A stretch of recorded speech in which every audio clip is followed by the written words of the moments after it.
Assalamualaikum warahmatullahi wabarakatuh. Hai. Oke, pepatah mengatakan tak kenal maka tak sayang. Oleh karena itu, perkenalkan dulu, nama kakak Lukiana Dewi Saputri dari Pendidikan Biologi Fakultas Ilmu Tarbiyah dan Keguruan UIN Sunan Kalijaga, Yogyakarta. Halo semuanya.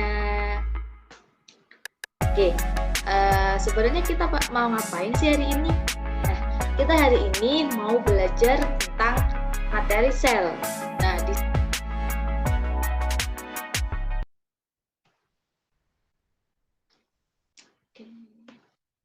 Nah, di sini ada gambar bawang merah, ada sel-sel penyusun epidermis bawang, dan juga dikaitkan lagi dengan satu unit sel tumbuhan. Nah, di sini ada yang paham nggak? Apa kaitannya bawang merah ini dengan materi sel? Yo, yang tahu? Nah, jadi bawang merah ini merupakan tersusun dari lapisan-lapisan jaringan, yang mana jaringan-jaringan tersebut dari susunan sel juga. Nah, begitu juga dengan tubuh kita. Tubuh kita itu terdiri dari bermacam dan beragam sel-sel yang ada. Oke, lanjut ke apa itu sel? Ayo, apa itu sel? Sebelum ke pengertian sel, kita tujuan dan capaian pembelajaran kita pada materi ini adalah satu, menjelaskan tentang pengertian sel, mampu menjelaskan struktur dan fungsi organel-organel sel, mampu mengidentifikasikan sel tumbuhan dan sel hewan, mampu membedakan struktur dan organel-organel penyusun sel hewan dan sel tumbuhan. Nah, next, ini dia, masuk ke pengertian sel. Sel merupakan unit organisasi terkecil yang menjadi dasar kehidupan dalam arti biologis. Sel terbagi menjadi dua kelompok utama, yaitu sel prokariotik dan sel eukariotik. Kedua jenis sel tersebut sama-sama mempunyai perintang selektif atau membran plasma dan sitoplasma. Membran plasma ini menyelubungi sitosol dan tempat organel sel berada. Semua sel yang mengandung kromosom yang membawa gen dalam bentuk DNA dan ribosom yang membuat protein dengan instruksi dari gen.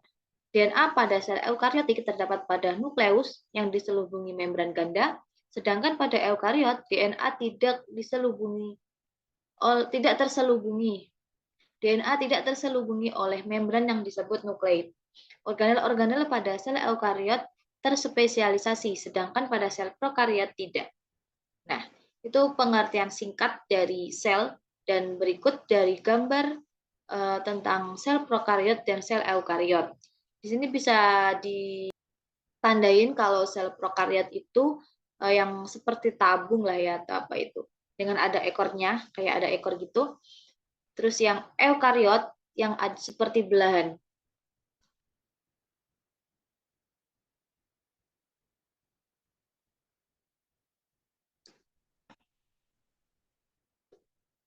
Sel prokariotik dan sel eukariotik, yaitu sel prokariotik berasal dari bahasa Yunani pro dan karyon.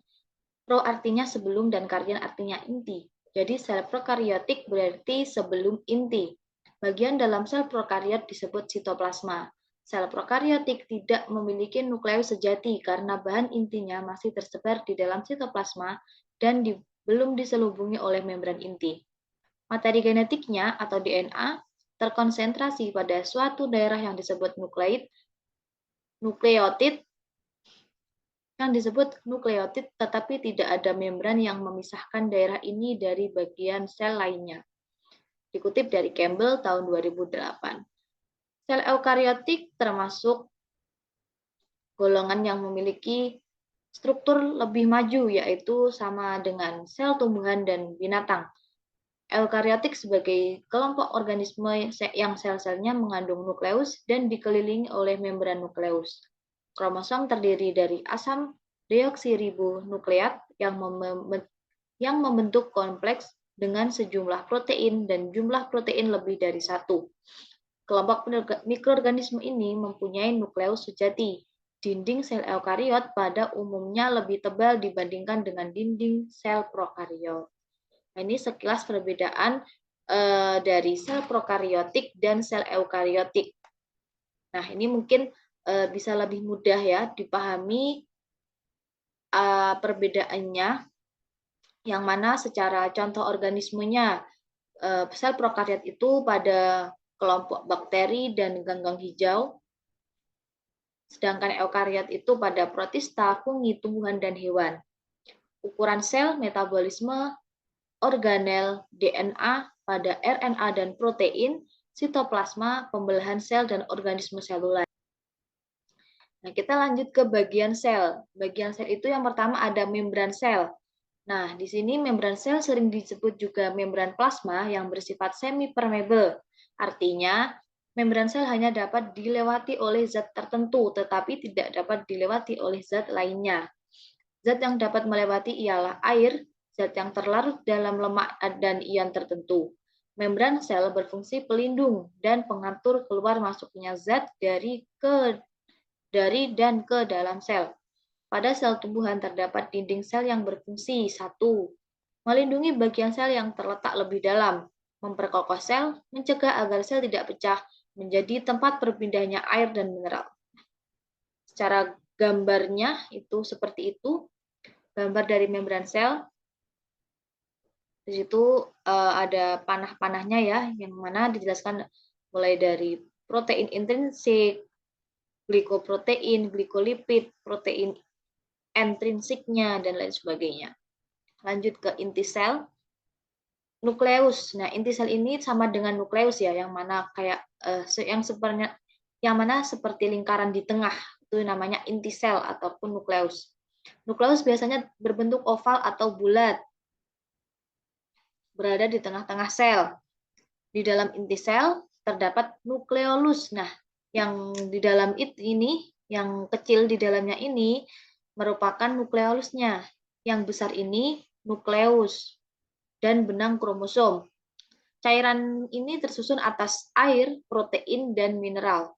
Kromosom merupakan pembawa sifat menurun yang di dalamnya terdapat DNA atau deoksiribonukleik asid. DNA atau deoksiribonukleik asid atau RNA, yaitu ribonukleik asid. Kromosom merupakan pembawa sifat menurun yang di dalamnya terdapat DNA atau RNA. Inti sel diselubungi membran luar dan dalam yang terdiri atas nukleoplasma dan kromosom. Nukleus berfungsi sebagai pusat pengatur kegiatan sel.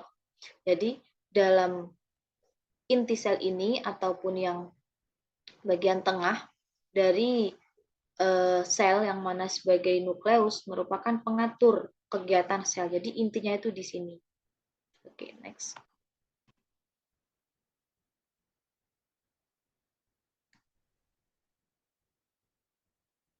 C. Retikulum endoplasma.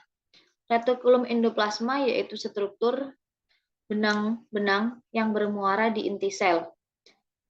Ada dua jenis RE, yaitu RE ini merupakan singkatan dari retikulum endoplasma ya, yang biasanya sering disebut RE.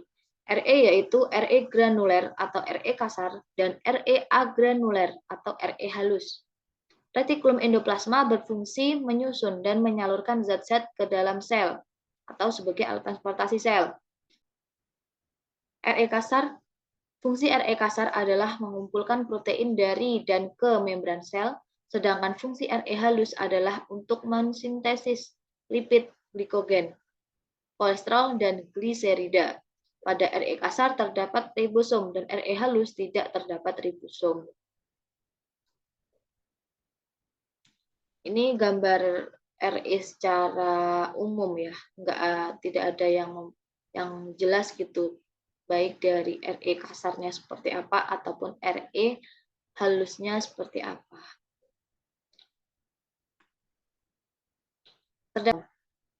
Ribosom berbentuk butiran bulat yang melekat sepanjang retikulum endoplasma.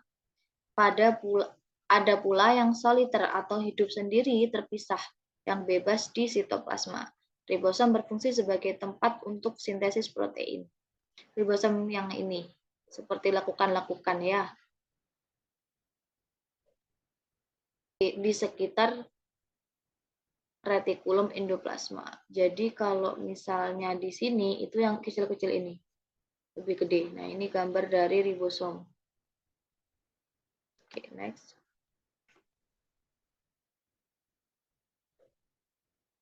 Badan Golgi. Badan Golgi merupakan kumpulan ruang, gelembung kecil, dan kantong kecil yang bertumpuk-tumpuk.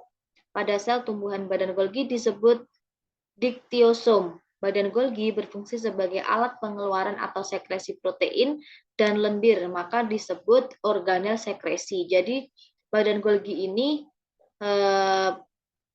sering disebut sebagai organel sekresi karena sebagai alat pengeluaran protein. Nah, untuk gambarnya seperti ini. Ini gambar dari badan Golgi. F. Mitokondria. Mitokondria memiliki membran dalam dan luar yang berbentuk seperti cerutu dan berlekuk-lekuk atau krista.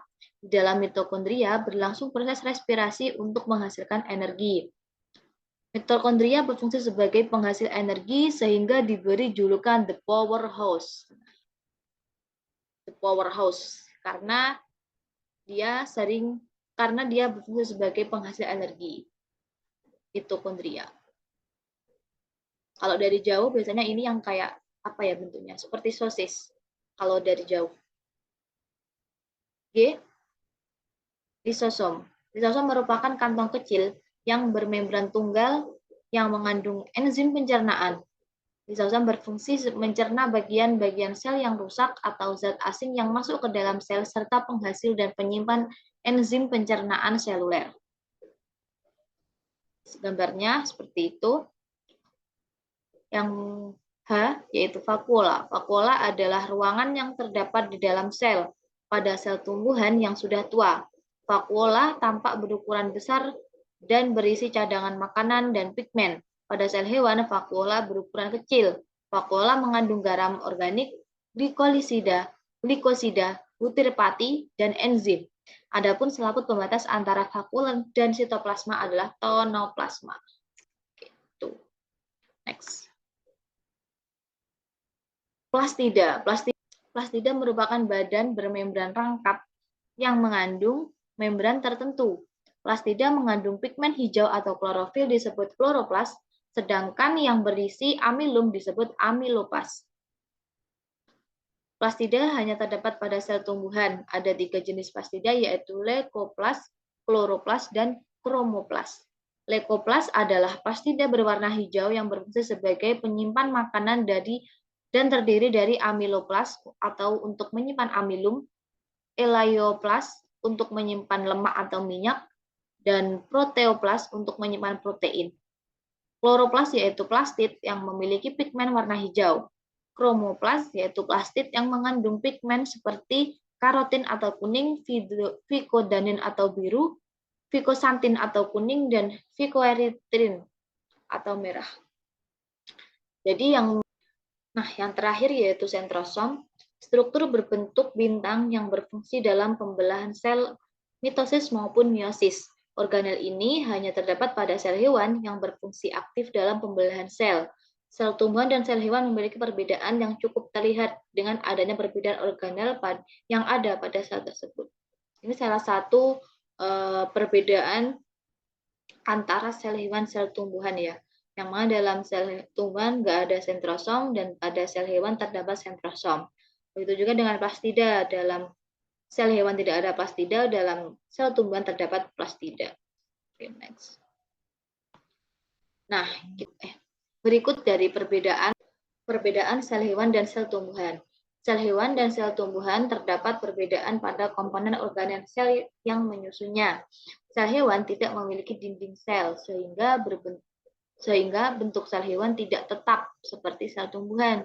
Pada sel hewan terdapat 2 sentriol berbentuk silindris atau bulat panjang. Sentrisol tidak memiliki membran. Pada hewan terdapat 2 sentrisol berbentuk silindris atau bulat panjang. Yang ini.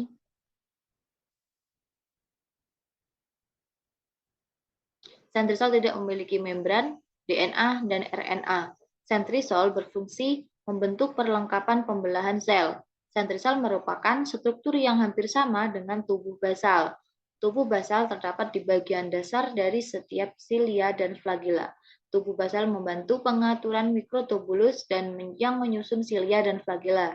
Sel hewan terdapat daerah sumber penyebaran mikrotubulus bernama sentrosom yang bertindak sebagai pusat pengatur mikrotubulus. Nah, ini yang gambar dari sel hewan, nucleolus, yang membran inti. Ini apa? Mitokondria. Ini retikulum endoplasma halus. Ini retikulum endoplasma. Lisosom yang ini. Oke.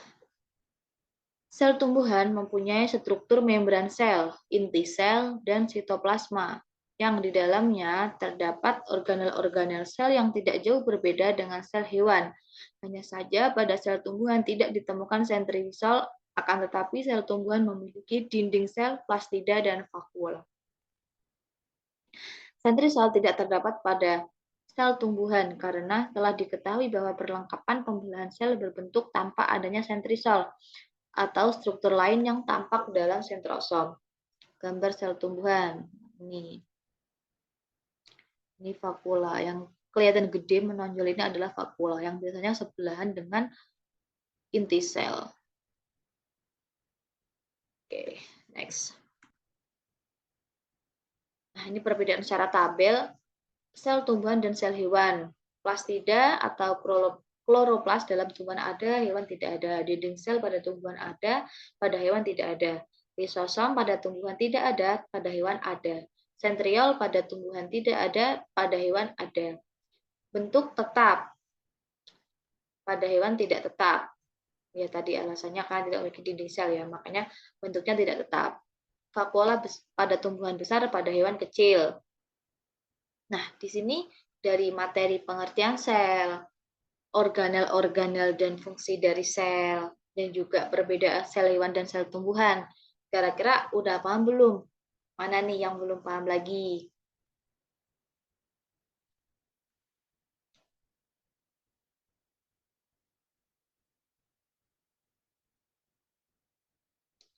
Oke, kalau udah pada paham, kita lanjut ke kuis ya. Oke, sampai sini paham? Yang belum paham, silakan ditanyakan dulu bagian mana yang belum dipahami. Sebelum kita latihan ke kuisnya.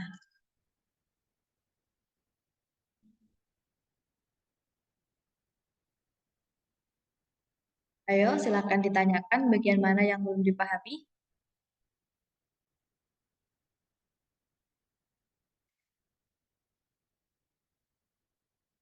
Oke, kalau memang tidak ada yang ditanyakan, kita lanjut ke latihan kuis ya.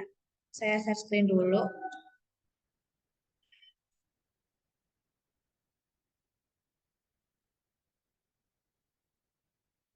Nah, di situ ada gambar sel. Kira-kira ini gambar dari sel hewan atau sel tumbuhan? Ayo, ada yang masih ingat ini gambar sel hewan atau sel tumbuhan? Oh iya, betul. Ini merupakan gambar dari sel hewan. Nah, di sini pertanyaannya adalah bagian sel yang mengatur pergerakan zat masuk dan keluar dari sel ditunjukkan oleh nomor. Nah, kita mungkin bisa bedah dulu ya dari poin yang 1, 2, 3, 4, 5. Kira-kira itu organnya apa, fungsinya apa?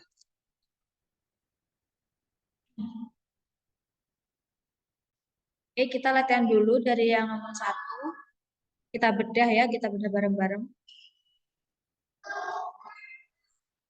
Nah, nomor 1. Ini bagiannya di luar. Ini merupakan bagian dari, ada yang masih ingat dari penjelasan materi yang awal?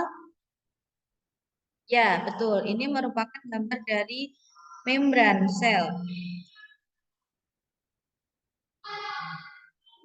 Nah, membran sel ini disebut juga dengan membran plasma. Nah, membran sel atau membran plasma ini mempunyai 4 fungsi, yaitu melindungi bagian sel yang terletak di bagian dalam, memperkokoh sel, mencegah agar sel tidak pecah, dan yang terakhir menjadi tempat berpindahnya air dan mineral. Nah, itu nomor 1. Terus yang nomor 2, nah yang bentuknya kayak berlapis-lapis gini. Ini apa? Ada yang masih ingat?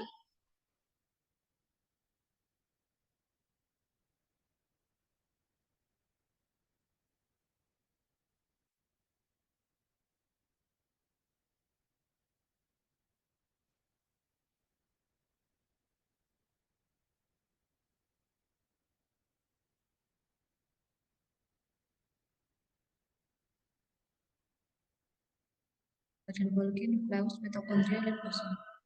Nah, badan Golgi, nukleus, mitokondria, lisosom.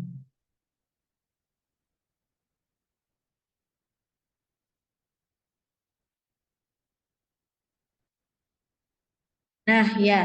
Nomor 2 merupakan gambar dari badan Golgi. Badan Golgi yang bentuknya seperti apa?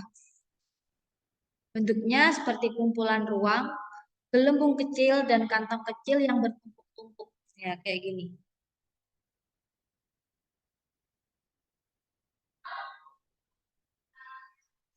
Ini ada ruang di sini, gelembung bentuknya terus bertumpuk ya, kayak berkelompok gitu.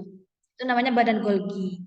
Nah, fungsinya sebagai apa? Fungsinya sebagai alat pengeluaran atau sekresi protein dan lendir. Jadi badan Golgi ini dijadikan sebagai organel sekresi. Jadi badan Golgi ini dijadi di jadi badan Golgi ini berfungsi sebagai organel sekresi, yaitu mengeluarkan protein dan lendir.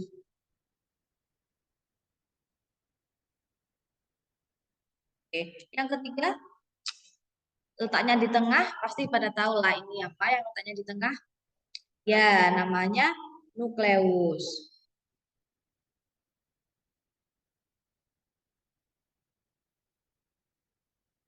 Ada yang ingat apa fungsi dari nukleus?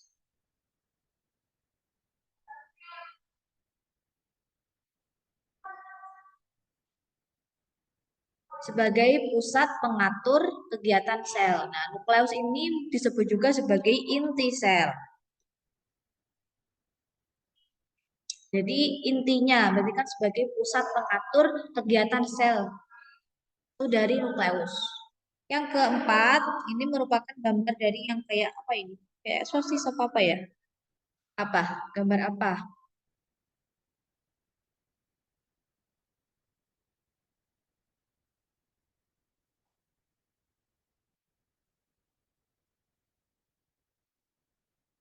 Ya, gambar dari mitokondria.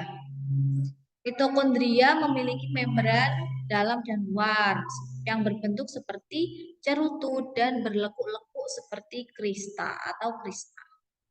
Ini lekuk-lekuknya,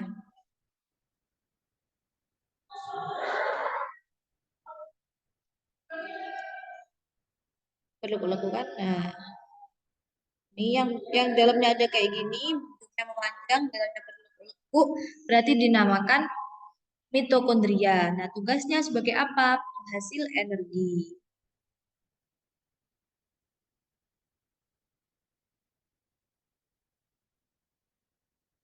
Mitokondria sebagai penghasil energi.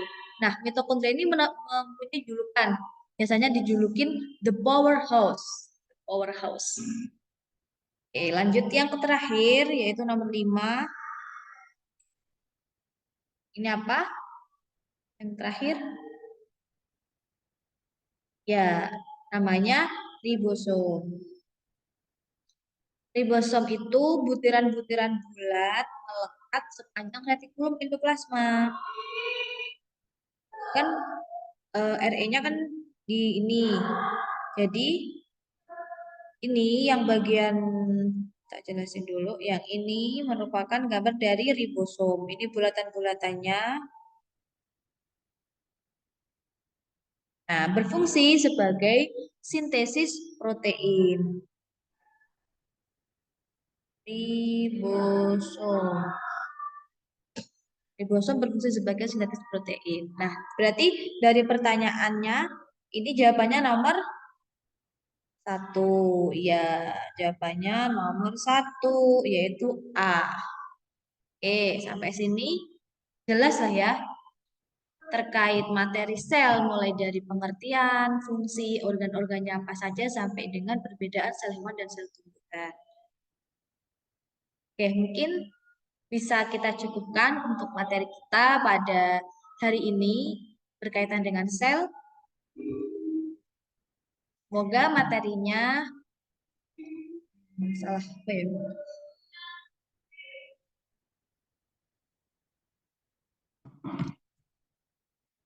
Sampai ketemu di pertemuan selanjutnya. Kita akan mengulik lagi materi-materi dari biologi tentunya. Oke. Cukup sekian dari kakak. Ada kurang lebihnya mohon maaf. Assalamualaikum warahmatullahi wabarakatuh. See you.